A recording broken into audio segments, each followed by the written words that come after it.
Hi எல்லாரும் வந்துட்டிங்களா? இன்னைக்கு July 28ஓட current affairs தான் பார்க்க போகிறோம். ஸோ ஃபர்ஸ்ட் என்ன அப்படின்னா, எக்ஸாம்ஸ் எல்லாம் ஒழுங்காக போதா அப்படின்றத பார்க்குறதுக்காண்டி பிஎம் நரேந்திர மோடி என்ன பண்ணியிருக்காங்க அப்படின்னா, ஒரு 6 மெம்பர்ஸ் இருக்கக்கூடிய ஹை பவர்டு டாஸ்க் ஃபோர்ஸை கிரியேட் பண்ணியிருக்காங்க. ஸோ அந்த டாஸ்க் ஃபோர்ஸுக்கு பேர் என்ன அப்படின்னா எக்ஸாம் ரிஃபார்ம்ஸ் டாஸ்க் ஃபோர்ஸ். ஓகேவா? ஸோ இதில் 6 மெம்பர்ஸ் இருக்க போகிறாங்க. ஸோ இது யாரோட லீடர்ஷிப் கீழே வரப்போகுது அப்படின்னு பார்த்தீங்க அப்படின்னா, இன்ஃபோசிஸோட கோஃபவுண்டரான நந்தன் நீலகேனியோட லீடர்ஷிப்க்கு கீழே இது வரப்போகுது. ஓகேவா? ஸோ இந்த பேனல் என்ன பண்ண போகுது அப்படின்னா, நேஷனல் வைடாக நடக்கிற எக்ஸாம் ரிஃபார்ம்ஸை பார்க்க போகுது. ஸோ அது நேஷனல் வைடாக இப்போ ப்ரொட்டஸ்ட்லாம் போயிட்டுருக்கு இல்லையா? ஸோ அந்த எஜுகேஷனல் ரிஃபார்ம்ஸ் ரிலேட்டடாக இருக்க ப்ரொட்டஸ்ட்டை பார்க்க போகுது. ஸோ அதுக்கப்புறமா நீட் யூஜி பேப்பர் லீக் ரிலேட்டடாக இருக்க கான்ட்ரவர்சியல்ஸுக்கான டைரக்ட் ரெஸ்பான்சஸ்க்கான கமிட்டி தான் இந்த டாஸ்க் ஃபோர்ஸ். ஓகேவா? ஸோ இதில் வேறு யாரெல்லாம் இருக்க போகிறாங்கன்னு பார்த்தீங்க அப்படின்னா, இஸ்ரோவோட ஃபார்மர் சேர்மன் இருக்க போகிறாரு. யார்? எஸ் சோம்நாத். ஸோ அதுக்கப்புறமா ஃபார்மர் இன்டெலிஜென்ஸ் பீரோ இருக்கு இல்லையா? ஸோ ஐபி அதோட ஃபார்மர் டைரக்டர் ஆன தபன் டேகா. ஸோ அதுக்கப்புறம் என்ன அப்படின்னா, ஐஐடி மெட்ராஸோட டைரக்டர் வி காமகோட்டி. ஸோ அதுக்கப்புறமா ஃபார்மர் எஜுகேஷன் செக்ரட்டரி. ஸோ அது யார் அப்படின்னா அனிதா அகர்வால். ஸோ அதுக்கப்புறமா யார் அப்படின்னா அட்மினிஸ்ட்ரேட்டிவ் எக்ஸ்போர்ட். ஸோ இவர் மினிஸ்ட்ரி ஆஃப் கோலில் ஃபார்மர் செக்ரட்டரியாக இருந்தாங்க. ஸோ அவங்க அம்ரித் லால் மீனா. ஸோ இந்த 5 பேர் ப்ளஸ் நந்தன் நீலகேனி. ஸோ இந்த 6 பேர் தான் இந்த கமிட்டியில் இருக்க மெம்பர்ஸ். ஸோ இவங்க தான் யூஜி நீட்ல இருந்த கான்ட்ரவர்சிஸ், பேப்பர் லீக்கு, ஸோ அது ரிகார்டான ப்ரொட்டஸ்ட், ஸோ இது எல்லாத்துக்குமே ஒரு ரெஸ்பான்ஸ் கொடுக்கக்கூடிய ஒரு பேனலாக இவங்களை கிரியேட் பண்ணியிருக்காங்க. ஓகேவா? ஸோ இவங்க தான் இது எல்லாத்தையும் அடுத்து பார்த்துக்க போகிறாங்க. ஸோ அதுக்கப்புறம் என்ன அப்படின்னா பிரிக்ஸ். ஸோ பிரிக்ஸோட சயின்ஸ் அகாடமிக் ஃபோரம் மீட்டிங் 2026 நடந்திருக்கு. ஸோ என்னது? பிரிக்ஸோட சயின்ஸ் அகாடமிக் ஃபோரம் மீட்டிங் 2026 நடந்திருக்கு. சூப்பர். எப்போலேருந்து எப்போ வர? ஜூலை 22லேருந்து 26 வர. பிரிக்ஸில் எந்தெந்த கண்ட்ரிலாம் இருக்கும்? Brazil, Russia, India, China, South Africa. So எங்கே நடந்துச்சு? ஐஐடி ஹைதராபாத்தில் நடந்துச்சு. ஓகேவா? So Indian Institute of Technology IIT ஹைதராபாத்தில் தெலுங்கானாவில் நடந்திருக்கு. ஸோ இதை யார் ஹோஸ்ட் பண்ணாங்கன்னு பார்த்தீங்க அப்படின்னா, Indian national science academy host பண்ணியிருக்காங்க. ஸோ இந்த வருஷத்துக்கான தீம் என்ன அப்படின்னா, harnessing artificial intelligence of sustainable development and strengthening global south கோஆபரேஷன்றது இந்த வருஷத்துக்கான தீம். ஓகேவா? ஸோ இந்த இதை இந்தியாவோட இந்தியா ஹோஸ்ட் பண்ணியிருக்காங்க. ஸோ வேற என்ன பண்ணியிருக்காங்கன்னு பார்த்தோம். ஸோ இந்தியா பிரிக்ஸோட வேற என்னென்ன மீட்டிங் எல்லாம் ஹோஸ்ட் பண்ணியிருக்கு அப்படின்னு பார்த்தீங்க அப்படின்னா, ஓகே, பிரிக்ஸோட இன்டர்நேஷனல் அஃபேர்ஸ் மீட்டிங்கை இந்தியா தான் ஹோஸ்ட் பண்ணிச்சு. BRICS ministers of interior meeting அது. ஓகேவா? ஸோ இன்டர்னல் அஃபேர்ஸ் மினிஸ்டர், பிரிக்ஸோட இன்டர்னல் அஃபேர்ஸ் மினிஸ்டர் மீட்டிங்கை ஹோஸ்ட் பண்ணாங்க. ஸோ அது நியூ டெல்லியில் நடந்துச்சு. ஸோ அதுக்கப்புறமா பிரிக்ஸ் நெட்ஒர்க்கோட யூனிவர்சிட்டி மீட் நடந்துச்சு. அதையும் இந்தியா தான் ஹோஸ்ட் பண்ணுச்சு. ஸோ அதுக்கப்புறமா என்ன நடந்துச்சு அப்படின்னா, பிரிக்ஸோட CCI chamber of commerce and industries WE women empowerment segment நடந்துச்சு. அதையும் இந்தியா தான் ஹோஸ்ட் பண்ணுச்சு. ஸோ வேற என்ன அப்படின்னா, பிரிக்ஸோட ministerial meeting on disaster risk reduction. So இதுவும் இந்தியா தான் ஹோஸ்ட் பண்ணாங்க. இதுவும் நியூ டெல்லியில் தான் நடந்துச்சு. இதோட சேர்மன் யாராக இருந்தாங்க அப்படின்னு பார்த்தீங்க அப்படின்னா நித்யானந்த் ராய். ஸோ இந்த நித்யானந்த் ராய் யாரு? Union minister of state for ministry of home affairs. ஓகேவா? ஓகே. ஸோ அதுக்கப்புறம் பேக் டு இந்த மீட்டிங் வருவோம். ஸோ இந்த அகாடமிக் ஃபோரம் மீட்டிங், ஸோ இது எங்கே நடந்திருக்கு? ஐஐடி ஹைதராபாத் தெலுங்கானாவில் நடந்துச்சு இல்லையா? ஸோ இதோட திங் என்ன அப்படின்னா, இது எதுக்கு நடத்துகிறாங்க அப்படின்னா, கலெக்டிவாக இருக்கணும், கோஆப்ரேட்டிவாக இருக்கணும், கண்டென்ட் சென்சிட்டிவாக இருக்கணும். எதுக்கு? ஏஐ அப்ரோச் பண்ணுறதுக்கு. ஓகேவா? ஸோ ஏஐ அப்ரோச் பண்ணுறதுல இன்னும் பெட்டராக எப்படி மேனேஜ் பண்ணுறதுக்கான ஒரு மீட்டிங் தான் இது. ஸோ இதில் என்ன பண்ணுறாங்க அப்படின்னா, 5 ப்ரையாரிட்டி வெர்டிகல்ஸ் கொண்டு வராங்க. ஒன்று ஹெல்த் கேர், இன்னொன்று climate change, agriculture, advanced materials, disaster prediction. So இந்த 5 செக்டாரில் ஏஐ யூஸ் பண்ணால் இன்னும் பெட்டராக இருக்கும் அப்படின்னு சொல்லி முடிவு பண்ணியிருக்காங்க. ஓகேவா? ஓகே. ஸோ அதுக்கப்புறம் என்ன அப்படின்னா, இந்தியாவோட 45வது 45வது வேர்ல்டு ஹெரிட்டேஜ் சைட்டா? ஸோ இந்தியாவோட 45வது வேர்ல்டு ஹெரிட்டேஜ் சைட்டா? ஸோ எது வந்து மாறப்போகுது அப்படின்னா ancient Buddhist site of Sarnath. சார்நாத்தில் இருக்க ஒரு புத்திஸ்ட் சைட் தான் வந்து மாறப்போகுது. ஸோ இதை வந்து எப்போ சொல்லியிருக்காங்க அப்படின்னு பார்த்தீங்க அப்படின்னா 48வது session of world heritage committee வந்து நடந்திருக்கு. ஸோ இது எங்கே நடந்திருக்கு அப்படின்னா சவுத் கொரியாவில் பூஷனில் வந்து நடந்திருக்கு. ஸோ அங்கே வந்து என்ன சொல்லியிருக்காங்க அப்படின்னா உத்தரப்பிரதேசத்தில் சார்நாத் அப்படின்ற இடத்துல இருக்க ஏன்ஷியன் புத்திஸ்ட் சைட்டு. ஸோ இது வந்து அஃபிஷியலாக வந்து என்னன்னு சொல்லியிருக்காங்க அப்படின்னா யுனெஸ்கோ வேர்ல்டு ஹெரிட்டேஜ் சைட்டில் வந்து இன்ஸ்கிரிப்ட் பண்ணியிருக்காங்க, சேர்த்துருக்காங்க. ஓகேவா? ஸோ இதை வந்து வேற என்ன ரெகனைஸ் பண்ணியிருக்காங்க அப்படின்னா அவுட்ஸ்டாண்டிங் யூனிவர்சல் வேல்யூ, ஒரு pilgrim centre outstanding universal value வந்து இதுக்கு வந்து ரெகனைஸ் பண்ணியிருக்காங்க. ஓகேவா? ஸோ இது ஏன் அவுட்ஸ்டாண்டிங்கான ஒரு யூனிவர்சல் வேல்யூ பிளேஸ் அப்படின்னு பார்த்தீங்க அப்படின்னா வேர்ல்டில் மோஸ்ட் சாக்ரடான புத்திஸ்ட் பில்கிரிம் சென்டர்ஸில் இதுவும் ஒன்று. ஏன் அப்படின்னா கௌதம புத்தா அவரோட என்லைன்மெண்ட் அடுத்து, அதாவது அவருக்கு ஞானம் கிடைச்சதுக்கு அடுத்து ஃபர்ஸ்ட் பேசின சைட் வந்து இதுதான், இந்த சைட் தான். ஓகேவா? ஸோ அதனால தான் இதை வந்து இப்போதைக்கு 45th வேர்ல்டு ஹெரிட்டேஜ் சைட்டில் வந்து சேர்த்துருக்காங்க. அதாவது இந்தியாவோட 45th world heritage side. Okay. So அதுக்கப்புறமா வந்து திரௌபதி முர்மு வந்து ஒரு சில ஸ்டேட்ஸ் எல்லாம் விசிட் பண்ணுறாங்க. ஸோ எங்கெங்கே போகிறாங்க அப்படின்னு பார்த்தீங்க அப்படின்னா ஒரு 3 கண்ட்ரிஸ். ஸோ என்னென்ன? மால்டோவா, அதுக்கப்புறம் நார்த் மாசிடோனியா, அப்புறம் ரொமானியா. ஸோ இந்த 3 ஸ்டேட்ஸை வந்து விசிட் பண்ணுறாங்க. எப்போலேருந்து எப்போ அப்படின்னு பார்த்தீங்க அப்படின்னா ஜூலை 19லேருந்து ஜூலை 21 வரைக்கும் போகிறாங்க. ஓகேவா? ஓகே. ஸோ இது எதுக்கு அப்படின்னா ட்ரேடு, டெக்னாலஜி, டூரிசம் இதெல்லாம் வந்து ப்ரொமோட் பண்ணுறதுக்கு. ஸோ ஃபர்ஸ்ட் வந்து மால்டாவியா பார்க்கலாம். ஸோ மால்டாவியாவில் என்ன பண்ணுறாங்க அப்படின்னா அங்கே போயிட்டு அவங்களோட பிரசிடென்சியல் பேலஸ்க்கு வந்து அவங்கள ரிசீவ் பண்ணுறாங்க. ஸோ அங்கே யார் இவங்களை ரிசீவ் பண்ணது அப்படின்னு பார்த்தீங்க அப்படின்னா அவங்களோட பிரசிடென்ட். ஸோ அவங்களோட பிரசிடென்ட் யார்? ரிபப்ளிக் ஆஃப் மால்டோவியாவோட பிரசிடென்ட் மையா சாண்டு. அவங்க தான் இவங்க வந்து ரிசீவ் பண்ணுறாங்க. ஸோ அதுக்கப்புறம் வந்து அங்கே போயிட்டு இந்தியா வந்து அவங்களோட 3Ts, நம்மளோட 3Ts ரோட் மேப்பை வந்து ரிவீல் பண்ணுறாங்க. 3Tsனா ட்ரேடு, டெக்னாலஜி, டேலண்ட். ஓகேவா? ஸோ அதுக்கப்புறம் என்ன அப்படின்னா இவங்க வந்து நார்த் மாசிடோனால வந்து என்ன பண்ணுறாங்க அப்படின்னா அங்கே போயிட்டு இந்தியா நார்த் மெக்சிடோனியா பிஸ்னஸ் ஃபோரம் வந்து நடக்குது. எங்கள் சிட்டி ஆஃப் ஸ்பாக்ஜியில் வந்து நடக்குது. அங்கே போயிட்டு இவங்க வந்து பார்ட்டிசிபேட் பண்ணுறாங்க. ஸோ அதுக்கப்புறமா அவங்களோட பிரசிடெண்ட்டை வந்து மீட் பண்ணுறாங்க. அவங்களோட பேர் என்னன்னா கார்டானா சிலிஜோனோஸ்கா டவ்கோவா. ஓகேவா? ஸோ இவங்க வந்து விசிட் பண்ணுறாங்க. போயிட்டு அதை என்ன பண்ணுறாங்க அப்படின்னா மகாத்மா காந்தியோட திங்ஸை வந்து அன்ரிவீல் பண்ணுறாங்க. ஒரு மார்பளவு இருக்க சிலையை வந்து ரிவீல் பண்ணுறாங்க. ஸோ அந்த சிலை எங்கே இருக்க போகுது அப்படின்னா museum of the city of ஸ்போக்ஜியில் வந்து இருக்க போகுது. ஓகேவா? ஸோ அடுத்து இவங்க என்ன பண்ணுறாங்க அப்படின்னா ரொமானியாவுக்கு ஜூலை 23லேருந்து 25 வரைக்கும் போகிறாங்க. ஸோ ஏன் அங்கே போகிறாங்க அப்படின்னா அவங்களோட பிரசிடென்ட் வந்து நம்மளை கூப்பிட்டுருந்தாங்க, ரொமானியாவோட பிரசிடென்ட்.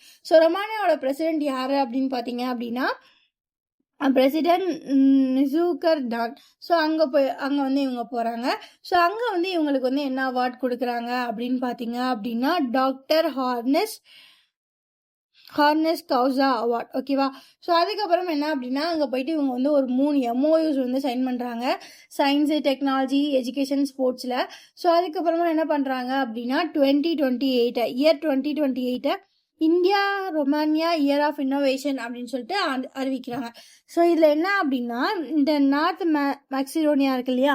ஸோ இந்த கண்ட்ரிக்கு எந்த இந்தியன் பிரசிடென்ட்டும் வந்து போனதே இல்லை. ஸோ இவங்க தான் திரௌபதி முர்மு தான் first Indian president to visit that country. So அடுத்து பார்த்தீங்க அப்படின்னா ரொமானியாவுக்கு கடந்த 30 வருஷமாக எந்த இந்தியன் பிரசிடென்ட்டும் போல.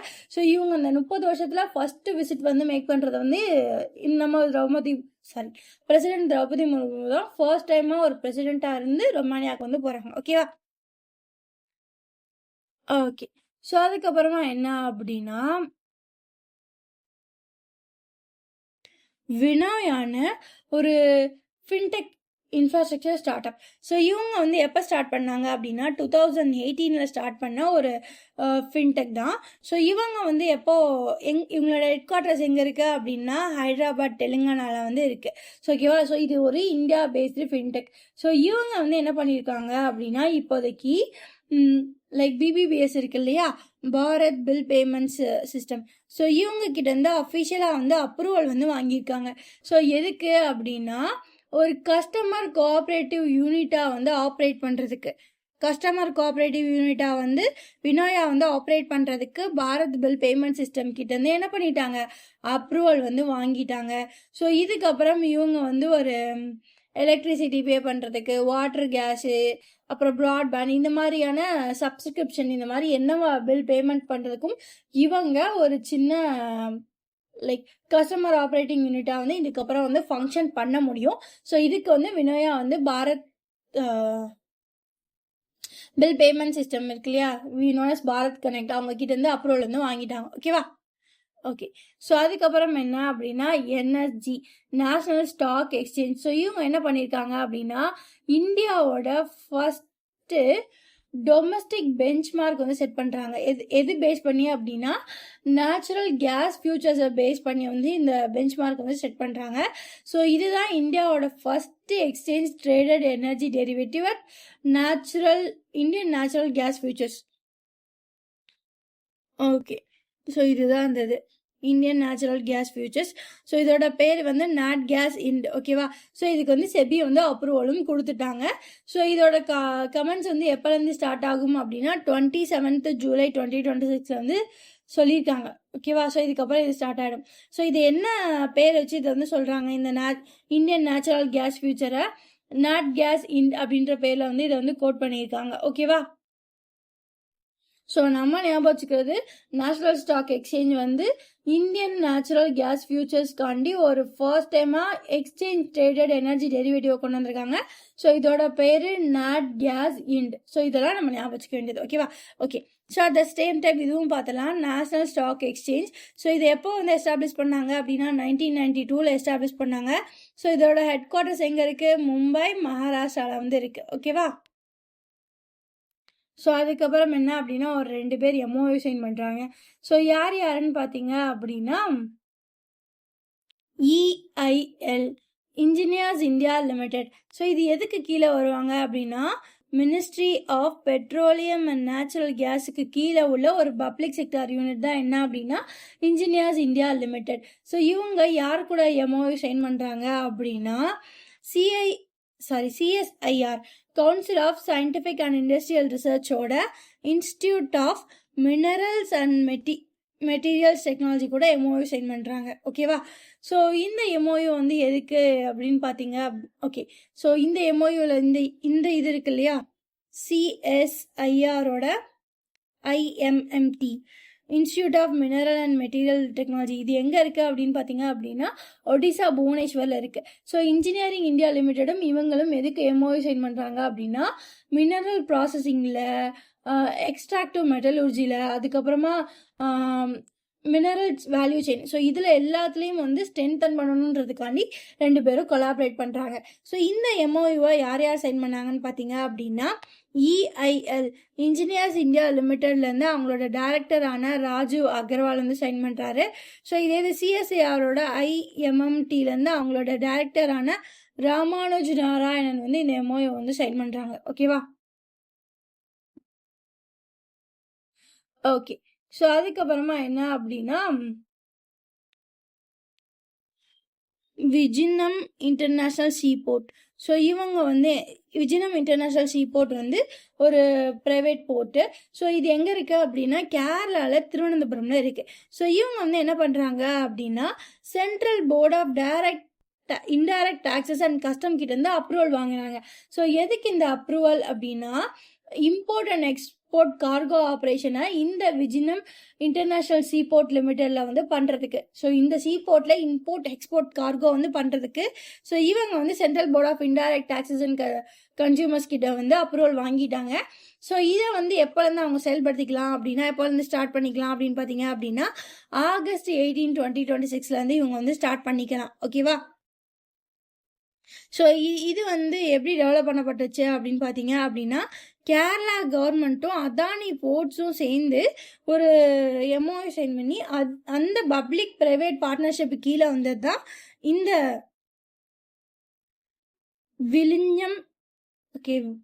விஜினம் இன்டர்நேஷனல் சீபோர்ட். ஓகேவா? ஓகே. ஸோ இதுக்கப்புறம் இந்த போர்ட் வந்து என்னவா ஆக்ட் ஆகும் அப்படின்னா ஒரு கஸ்டம்ஸ் போர்ட்டாக ஆக்ட் ஆகும். எதுக்கு கீழே அப்படின்னா கஸ்டம்ஸ் ஆக்ட் 1962க்கு கீழே. ஓகேவா? ஸோ இது என்ன பண்ணும் அப்படின்னா எனேபிள் டேரெக்டாக இம்போர்ட் எக்ஸ்சேஞ்ச் ஆப்ரேஷன்ஸ் வந்து இவங்க வந்து டேரெக்டாக வந்து பண்ணிக்கலாம். ஸோ ஃபாரின் டிரான்ஸ்ஷிப்மெண்ட் ஹப்ஸாகவும் இவங்க வந்து ஆக்ட் பண்ணிக்கலாம். ஓகேவா? ஓகே. ஸோ அதுக்கப்புறம் இப்போ யாரை பற்றி புதுசாக பார்த்துருக்கோம்? Central board of indirect taxes and customs. So இதை எப்போ எஸ்டாப்ளிஷ் பண்ணாங்க அப்படின்னா 1964 எஸ்டாப்ளிஷ் பண்ணாங்க. இதோட ஹெட் குவார்ட்டர்ஸ் வந்து நியூ டெல்லி. ஸோ இது எதுக்கு கீழே ஃபங்க்ஷன் ஆகிட்டு இருக்குன்னு பார்த்தீங்க அப்படின்னா டிபார்ட்மெண்ட் ஆஃப் ரெவன்யூ கீழே ஃபங்க்ஷன் ஆகிட்டு இருக்கு. ஸோ அது எது கீழே வரும் அப்படின்னா மினிஸ்ட்ரி ஆஃப் ஃபினான்ஸுக்கு கீழே வரும். ஸோ இதோட தற்போதைய சேர்மேன் யாருன்னு பார்த்தீங்க அப்படின்னா விவேக் சதுர்வேதி அவரோட பேர். ஓகேவா? ஓகே.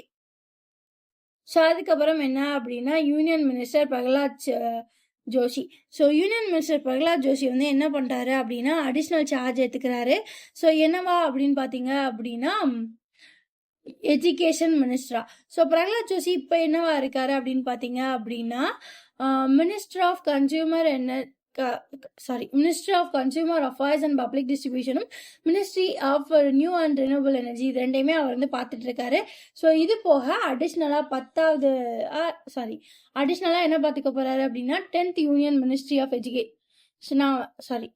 அடிஷ்னலாக வந்து இவர் யூனியன் மினிஸ்டர் ஆஃப் எஜுகேஷனையும் பார்த்துக்க போறாரு. ஸோ இதனால இவர் என்ன ஆறாரு அப்படின்னா 10th union minister of education of இந்தியாவை வந்து ஆறாரு. ஓகேவா? ஸோ இது எதனால அப்படின்னா இதுக்கு முன்னாடி யூனியன் மினிஸ்டர் ஆஃப் எஜுகேஷனாக வந்து யார் இருந்தா? தர்மேந்திர பிரதான் வந்து இருந்தாரு. ஸோ அவர் வந்து என்ன பண்ணிட்டாரு அப்படின்னா ரிசைன் பண்ணிட்டாரு. ஸோ அதனால இந்த பிரகலாத்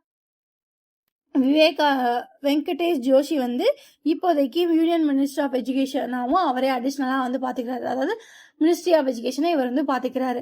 ஸோ இதை வந்து யார் சொன்னாங்க அப்படின்னா பிரைம் மினிஸ்டர் நரேந்திர மோடியின் அட்வைஸ் கீழே அதை வந்து பிரசிடென்ட் திரௌபதி முர்மு வந்து தர்மேந்திர பிரதானோட ரெசிக்னேஷன் வந்து அக்செப்ட் பண்ணதுனால இப்போ இந்த அட்வைஸ்க்கு கீழே இது வந்து வந்திருக்கு. ஓகேவா? ஸோ இதெல்லாம் எந்த ஆக்ட் கீழே இமீடியட்டாக நடந்துச்சு அப்படின்னு பார்த்தீங்க அப்படின்னா Clause 2 of Article 75 of constitution of இந்தியாவுக்கு கீழே இதெல்லாம் நடந்திருக்கு. ஓகேவா? ஸோ எதுக்கு சட்டப்போட்டுன்னு தர்மேந்திர பிரதான் வந்து அவரோட பதவி விலகினாரு அப்படின்னு பார்த்தீங்க அப்படின்னா ஸோ அவர் வந்து நான் மாரல் ரெஸ்பான்சிபிலிட்டி எடுத்துக்கிறேன். ஸோ இப்போ நீட் யூஜியில் நடந்த பேப்பர் லீக் இஷ்யூக்கு வந்து நான் ரெஸ்பான்சிபிலிட்டி எடுத்துட்டு பதவி விலகிடுறேன் அப்படின்னு சொல்லி வந்து அவர் சொல்லியிருக்காரு. ஓகேவா? ஸோ அதுக்கப்புறம் வேற என்னென்னலாம் நடந்திருக்குன்னு பார்த்தீங்க அப்படின்னா டிபார்ட்மெண்ட் ஆஃப் ஹையர் எஜுகேஷன் இருக்கு இல்லையா? ஸோ இதில் வந்து யார் வந்து பதவி ஏற்றுக்க போகிறாங்க செக்ரட்டரியா அப்படின்னு பார்த்தீங்க அப்படின்னா டிபார்ட்மெண்ட் ஆஃப் ஹையர் எஜுகேஷனோட புது செக்ரட்டரியா யார் வராங்க அப்படின்னு பார்த்தீங்க அப்படின்னா நரேஷ் பால் கேங்வார் வந்து வராரு. ஸோ அதுக்கப்புறமா department of school education and லிட்ரஸிக்கு வந்து புது செக்ரட்டரியா யாரை வந்து அச்சீவ் பண்ணியிருக்காங்க அப்படின்னு பார்த்தீங்க அப்படின்னா TK அனில்குமாரை வந்து அப்பாயிண்ட் பண்ணியிருக்காங்க. ஓகேவா? ஓகே. ஸோ அதுக்கப்புறம் என்ன அப்படின்னா ஸ்பேஸ்எக்ஸ் ஸ்டார்ஷிப். ஸோ இவங்க வந்து அவங்களோட 13வது டெஸ்ட் ஃப்ளைட்டை வந்து முடிக்கிறாங்க. ஸோ இந்த 13வது டெஸ்ட் ஃப்ளைட்டை வந்து இந்த ஸ்டார்ஷிப் வந்து கம்ப்ளீட் பண்ணுது இல்லையா? ஸோ இதை எங்கே வச்சு கம்ப்ளீட் பண்ணுச்சு அப்படின்னா USA இருக்க டெக்சாஸில் இருக்க அவங்களோட ஸ்டார் பேஸில் வச்சு தான் இதை வந்து கம்ப்ளீட் பண்ணியிருக்காங்க. ஸோ இதில் வந்து கிட்டத்தட்ட 20 நெக்ஸ்ட் ஜென்ரேஷன் ஸ்டார்லிங்க் வெர்ஷன் 3 சேட்டலைட்ஸை வந்து லான்ச் பண்ணியிருக்காங்க. ஓகேவா? ஸோ அடுத்தது இம்பார்ட்டன்ட் டேஸ் பார்த்தலாம். ஸோ அதுக்கப்புறம் என்ன டேஸ் அப்படின்னா கார்கில் விஜய் திவாஸ். ஸோ அது என்னைக்கு? July 26 அன்னைக்கு. ஸோ இது வந்து நம்ம வந்து பாகிஸ்தான் இந்தியாவுக்கு நடுவில் ஒரு வார் போச்சு இல்லையா 1999 கார்கில் வார். ஸோ அதோட விக்டரியை வந்து நம்ம செலிப்ரேட் பண்ணுறது தான். ஸோ இதை வந்து July 26 அன்னைக்கு செலிப்ரேட் பண்ணுவோம். இது வந்து 27வது கார்கில் விஜய் திவாஸ். ஓகேவா? ஸோ அதுக்கப்புறம் என்ன அப்படின்னா international day of conservation of mangrove ecosystem. So இதையும் வந்து என்னைக்கு செலிப்ரேட் பண்ணுறோம் அப்படின்னா July 26 தான் செலிப்ரேட் பண்ணுறோம். ஸோ இது எத்தனாவது தடவை இதை அப்சர்வ் பண்ணுறாங்க அப்படின்னா 11வது கான்சிக்யூட்டிவ் வருஷமாக இதை அப்சர்வ் பண்ணுறாங்க. ஸோ ஃபஸ்ட்டு எப்போ இதை அப்சர்வ் பண்ணாங்க அப்படின்னா July 26, 2016 இதை அப்சர்வ் பண்ணாங்க. ஸோ அப்போலேருந்து இது வந்து அப்சர்வ் பண்ணிருக்காங்க. ஸோ இது வந்து 11th டைம். ஓகேவா? ஓகே. ஸோ அதுக்கப்புறமா என்ன அப்படின்னா ஹிமாச்சல் பிரதேஷோட சிஎம். ஸோ ஹிமாச்சல் பிரதேஷோட சிஎம் பேர் என்ன? சுக்விந்தர் சிங் சுகு. ஸோ இவர் என்ன பண்ணியிருக்காரு அப்படின்னா முக்கியமந்திரி மச்சுரியா சமன் நிதி யோஜனா அப்படின்னு அவனை வந்து லான்ச் பண்ணியிருக்காரு. ஓகேவா? ஸோ இது ஒரு ஸ்டேட் லெவல் இனிஷியேட்டிவ். ஸோ இது எதுக்கு அப்படின்னா ஃபிஷர்மேன்ஸ் இருப்பாங்க இல்லையா, அந்த ஸ்டேட் லெவலில் இருக்க ஃபிஷர்மேன்ஸுக்கு ஃபினான்ஷியல் அசிஸ்டன்ஸ்லாம் கொடுத்து அவங்கள வந்து பெட்டர் பண்ணுறது. ஓகேவா? ஸோ இது எதுக்கு அப்படின்னா அவங்களோட மீன்பிடி ஆனுவல் டயத்தில் வந்து வருஷத்துக்கு ஒரு தடவை மீன்பிடி தடைக்காலம் இருக்கும் இல்லையா, ஸோ அப்போது அவங்களுக்கு வந்து ஹெல்ப் பண்ணுறதுக்கு இது. ஸோ இந்த ஸ்கீமோட ஆனுவல் எக்ஸ்பெண்டிச்சர் எவ்வளோ அப்படின்னு பார்த்தீங்க அப்படின்னா ருபீஸ் 1.20 crore. ஸோ அப்போ ஒருத்தருக்கு எவ்வளோ கிடைக்கும், ஒரு ஃபிஷர்மேனுக்கு அந்த மீன்பிடி தடை காலத்துலன்னு பார்த்தீங்க அப்படின்னா 3500 கிடைக்கும். ஓகேவா? ஓகே. ஸோ அடுத்து என்ன பண்ணுறாங்க அப்படின்னா ஒடிசா வந்து யார் கூட எம்ஓஐ சைன் பண்ணுறாங்க அப்படின்னா HCL கூடயும் சர்வம் ஏஐ கூடயும் எம்ஓஐ சைன் பண்ணுறாங்க. எதுக்கு அப்படின்னா அவங்களோட ஃபர்ஸ்ட் ஏஐ டேட்டா சென்டரை வந்து கொண்டு வரதுக்கு. ஸோ ஒடிசா அவங்களோட ஃபர்ஸ்ட் டேட்டா ஏஐ சென்டரை வந்து கொண்டு வர போகிறாங்க. ஸோ இதுக்கு வந்து எவ்வளோ செலவில் அப்படின்னு பார்த்தீங்க அப்படின்னா 14,254 கோடி செலவில் இந்த ஆர்டிஃபிஷியல் இன்டெலிஜென்ஸ் டேட்டா சென்டரை வந்து கொண்டு வர போகிறாங்க. ஸோ இதை வந்து எங்கே கொண்டு வர போகிறாங்க அப்படின்னா Odisha sovereign AI park Bhubaneswar ஒடிஷாவில் வந்து கொண்டு வர போகிறாங்க.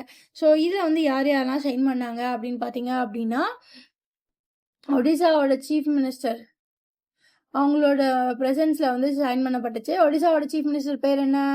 மோகன் சரண் மக்ஜி. ஸோ அவரோட ப்ரெசன்ஸில் வந்து இதை வந்து சைன் பண்ணியிருக்காங்க. HCL சைட்லேருந்து அவங்களோட சேர்பர்சனான ரோஷினி நாடர் மல்ஹோத்ரா வந்து சைன் பண்ணியிருக்காங்க. ஸோ அதுக்கப்புறமா வந்து HCL டெக்கில் வந்து அவங்களோட சீஃப் சிவான் எம்டி வந்து இதில் சைன் பண்ணியிருக்காங்க, சி விஜயகுமார். ஸோ அதுக்கப்புறமா வந்து சர்வம் ஏஐயோட கோஃபவுண்டரான பிரத்யூஷ்குமார். ஸோ இவங்க எல்லாரும் இந்த எம்ஓயூவில் வந்து சைன் பண்ணியிருக்காங்க. ஓகேவா? ஸோ அவ்வளோதாங்க இன்னைக்கு கரண்ட் அஃபேர்ஸ். இந்த மாதிரி டெய்லி கரண்ட் அஃபேர்ஸ் பார்க்க நம்ம சேனல் சப்ஸ்கிரைப் பண்ணிக்கோங்க. ஓகேவா? Bye guys, thank you.